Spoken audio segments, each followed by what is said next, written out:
University, in Kansas, and in many other universities, professors and students, they evince very keen interest in Asian problems. And when they take keen interest in Asian problems, they pay special attention to India because they consider India to be the experiment station for democracy. Therefore, they are interested in the success of democracy in India. Therefore, they are very much interested to analyze our actions, our activities, and the results. And there are many students who have taken up special interest in Indian affairs. I met one or two professors who have been to India already and who are posted with the latest facts about India. They know everything about our society, the construction of our society, our caste system, how we are trying to fight against it, how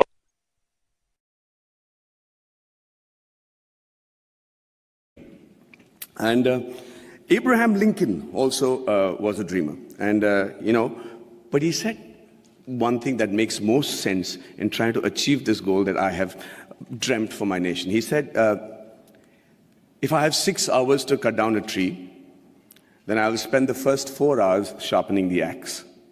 There's a great philosophy in that. In this era of instant gratification, we just keep thinking we can achieve all these goals by just tweaking this, tweaking that. It's not true. I really believe that, that a missionary zeal is required to make that quantum change that can make 2030 what I'm dreaming about right now. And just let's look at India as a country. What a unique nation, seriously. Thousands of years old of culture and tradition, many invasions, being ruled for many years, and we still somehow managed to maintain our identity. We still somehow have managed to maintain our Indianness, our beliefs, our faith. And, there has been, we have our drawbacks. There is corruption, there is violence, there is differences between the different religions and sects and castes and everything. But I can't help but think, looking at India, at the geography, that we're not doing really that bad. Look at all the other nations around in the world. Look at our neighbors. Compared to that, there is somebody in India who's doing something right for us to be called a growing economy and being projected as the third largest economy in 2026 and the most educated and young nation in the world. And it's still functional democracy. So let's first accept the fact that there is some people in India with the right ideas and the ability to lead the nation to where we are today. Under that assumption, we are also very capable of finding very unique solutions to the problems that generally the world faces. One of them, of course, is the fact that we found freedom through non-violence and non-cooperation. Who would have thought that was possible? We have some other great... No, seriously, I mean, it was as radical a thought.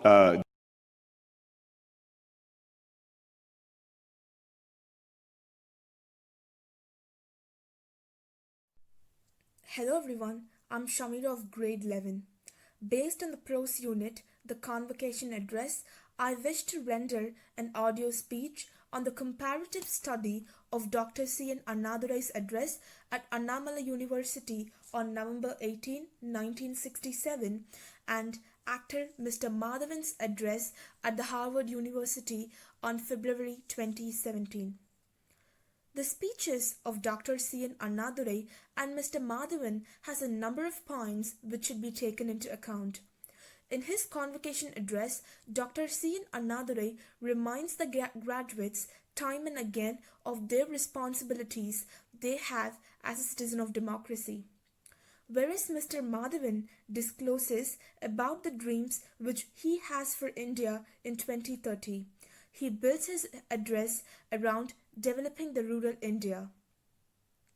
Considering that both the speeches have a time gap of 50 years, which is half a century in between, I would like to highlight a couple of points from my comparative study of both the speeches. My first point being, no matter how different viewpoints both of the speakers have, both of them agree that it is crucial that the voices of unsung heroes should be heard louder and clearer in our society in the years to come. As Dr. C.N. Annadurai says, he himself is a representative of the strength of a common man. Similarly, Mr. Madhavan states that he dreams of a 2030 where rural India is as developed as the rest of the India.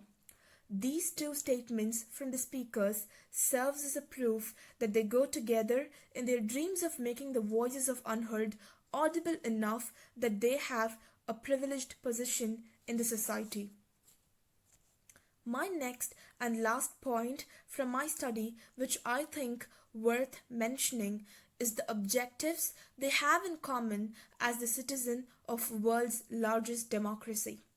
Dr. C.N. Annadurai accepts the challenges in a democratic government and also mentions that doing the duty as a citizen of democracy demands patience and perseverance.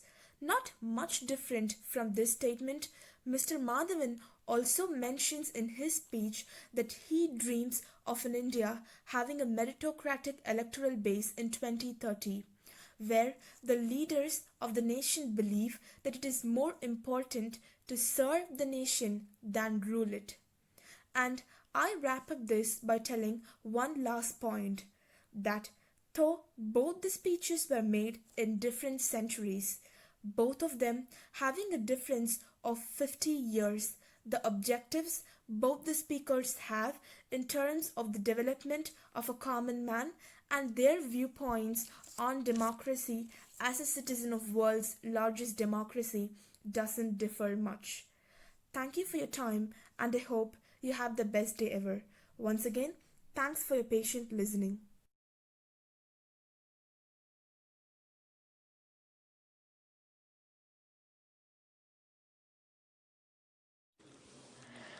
Good evening all. I am Nakshatra of class 11 and here to present my comparative study on Arinyar Anna's convocation address at Annamalai University and Mr. Madhavan's speech at Harvard University.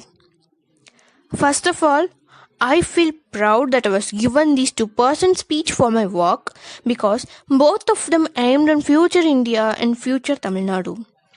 Yes, Anna dreamt of future Tamil Nadu, where people can get their food, shelter, job, education, daily needs, etc., where Madhavan dreamt of future India, India 2030, a nation with smart villages, and where urban people help the rural to explore the world.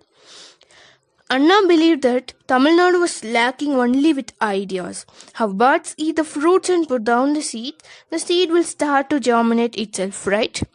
Likewise, if we give ideas, people will automatically work on it. Arinyar Anna strongly believed in this point.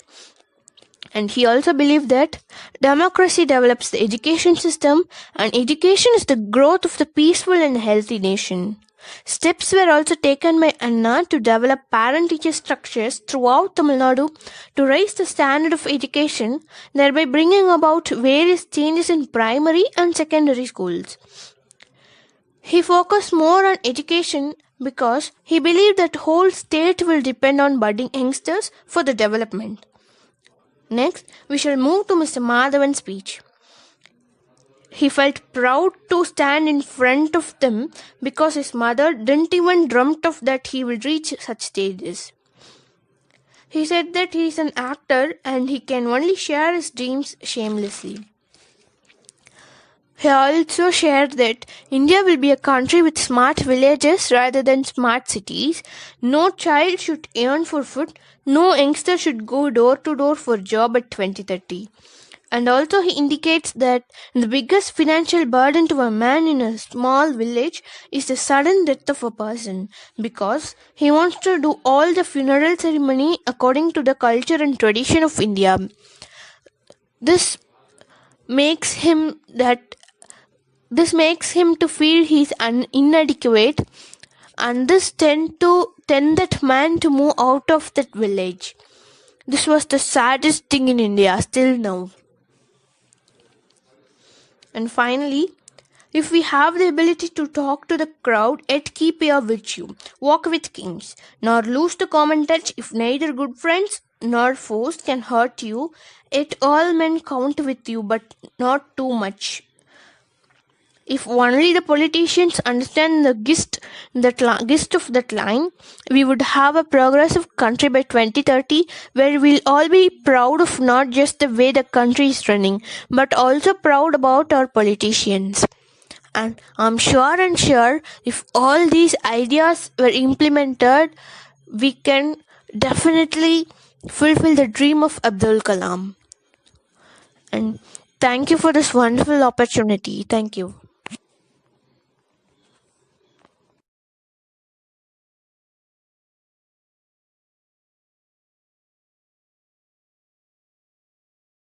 A warm welcome, my dear friends. I was really happy and thankful for this great opportunity.